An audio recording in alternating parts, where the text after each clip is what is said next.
We are living in an absolutely thrilling new space race. Seriously, all around the world, nations are pushing for the moon, for Mars, and even further. We're seeing huge breakthroughs almost constantly. But with all these players on the field, who's really out in front?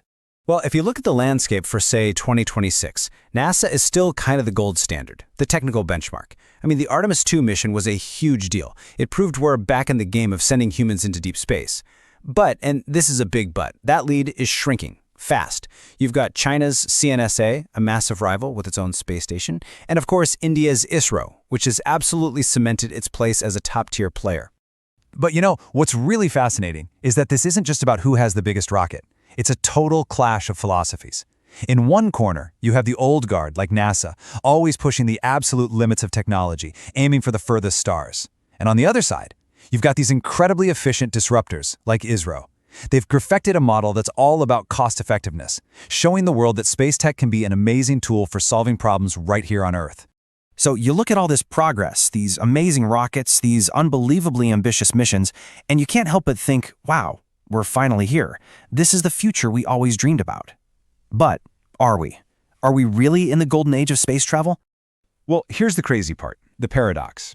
For all of this amazing stuff we're doing, you could say we're basically in the floppy disk era of space travel. Yeah, a floppy disk. Think about it. That was cutting-edge stuff once upon a time. Now, it's an ancient relic. And that's pretty much where our rocket technology is today. It looks incredible for our time, but at its core, it's fundamentally primitive. And here's why. It all comes down to one thing. Every single rocket we launch, I don't care if it's a sleek Falcon 9 or an LVM-3, it all runs on what's called brute force propulsion. I mean, think about what that is. We are literally riding a series of controlled explosions into the sky. We're just using raw power to punch our way off the planet.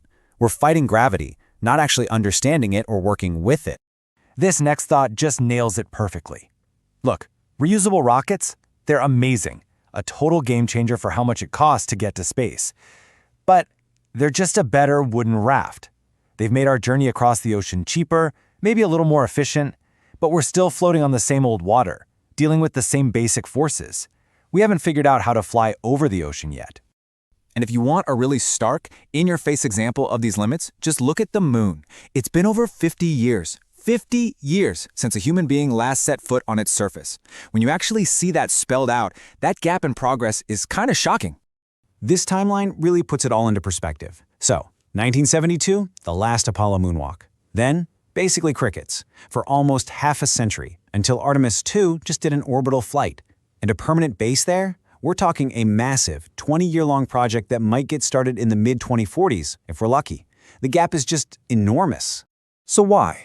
Why is it so incredibly hard to go back? Well, the list of challenges is just huge. For one, we still don't have a single vehicle that can make a seamless round trip. It's not like hopping in a car. You need these insane, complicated refueling missions in orbit. And if you actually want to live there, you'd have to learn how to build with what you find, like 3D printing with moon dust. The bottom line is just surviving there for the long haul is still an unbelievably difficult puzzle to solve. When you see all these massive engineering problems, you have to ask a pretty fundamental question. Are we even thinking about this the right way? And this is where things get really interesting. What if we looked for inspiration in a totally different place, like way back in ancient thought? In some Hindu texts, for example, you have these stories of beings who could travel between worlds, these lokas, without any brute force fuel at all. And that right there points to a core difference in approach. Modern science, our whole world, is about building external machines, right? We build a rocket to travel, a smartphone to communicate. But a lot of ancient philosophies, they focused on the internal device, the idea of mastering human consciousness itself to achieve these extraordinary things. This all comes down to a really profound principle. The one who knows themselves knows the universe. And that's not just some nice philosophical quote.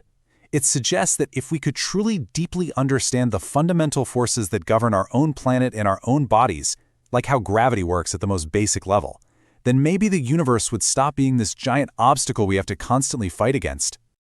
This just completely reframes the entire mission, doesn't it? The ultimate goal isn't just to build a bigger, better rocket using the same old ideas. The real prize, the next great leap for humanity, is the discovery of a completely new science. You can almost think of it as a two-step evolution for humanity. Right now, We're in step 1, and that's the current struggle, mastering thrust. And yeah, we're getting very, very good at it, but it's still a struggle. Step 2, well, that's the final leap. That's mastering gravity itself. I mean, just try to imagine that future. A future where we've actually cracked the code of gravity. All these massive, incredible rocket engines that we celebrate today would be nothing more than museum pieces. We wouldn't need to push ourselves through space anymore. We might be able to move space itself around us. Which leaves us with one final fascinating thought to chew on. For all our gazing at the cosmos, for all our efforts to leave this planet, is it possible that the real key to unlocking the entire universe isn't out there at all, but has been hidden right here on Earth all along?